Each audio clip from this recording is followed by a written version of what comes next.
It's the holiday season. Are you stressed out? Stay tuned for help with that. If you're feeling stressed out as a writer over the holidays, you're not alone. One survey of over 1,000 Americans showed that 54% of them said they felt some sort of anxiety around the holidays.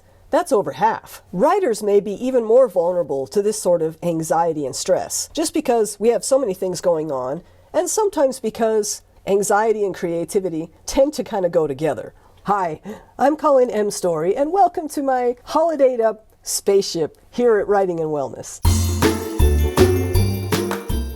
I want to help you here today with how to manage and cope with the extra stress and anxiety that you may feel as a writer around the holiday season.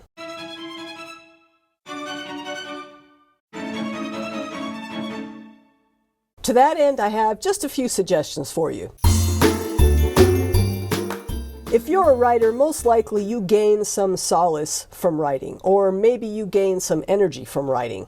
If you can get in even just 5 to 10 minutes of writing per day, you feel better. If you're one of those writers, then what you want to do is, number one, lower your expectations. Expect that with all the stress that's going on, your writing is probably not going to flow quite as well or be quite as good as you're used to it being, and that's okay. Lower your expectations and say, you know what, I'm just going to make sure that I get some writing time in.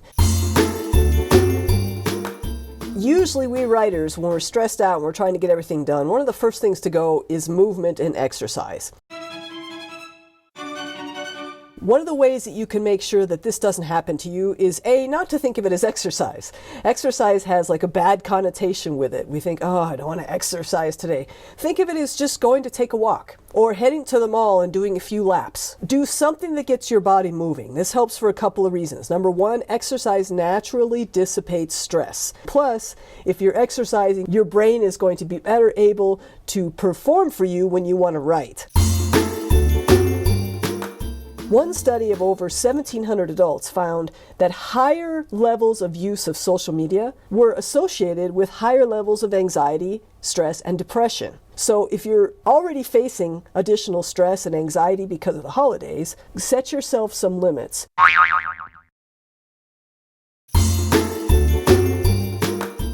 One of the issues with the holidays is there's just so much going on, and we end up going here and there and to this person's, to that person's, and we're running ourselves ragged. Look at your schedule ahead of time and say, am I piling on a little too much? And see if you can back off somewhere. Sometimes you won't be able to get out of certain things, and you're going to have stressful days. So when that happens, try this next tip. Now, this can be hard and something that we don't really think about usually, but if you are coming up against a stressful time, like the holiday season tends to be for most of us, planning out self-care activities that you can take on each day can be a really smart move. Just getting in that daily walk we talked about can make a big difference.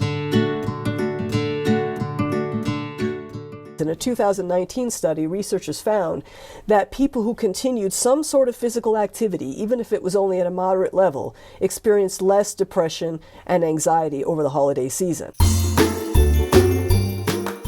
The second part of self-care is to try to avoid doing those things that you know are bad for you. For instance, over the holiday season, we all tend to overeat, right? But when you eat too much, did you know that actually stresses out your body?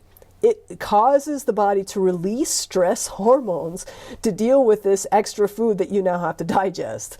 I know none of us want to hear this, but if you can just eat more slowly, really enjoy your food, and resist overeating, you will help keep the stress levels down. I know this isn't easy during the holiday season either, especially if you're traveling, you got jet lag, you're sleeping in some strange place. But do what you can. Keep sleep as a priority. The best way to do that is to try to go to bed and get up at the same time. If that doesn't work, then try to incorporate a 20-minute nap somewhere during the day. The more that you can restore your body through sleep and rest, the lower your stress levels will be. When you are sleep deprived, the body ramps up the stress hormones to be able to propel you through the next day.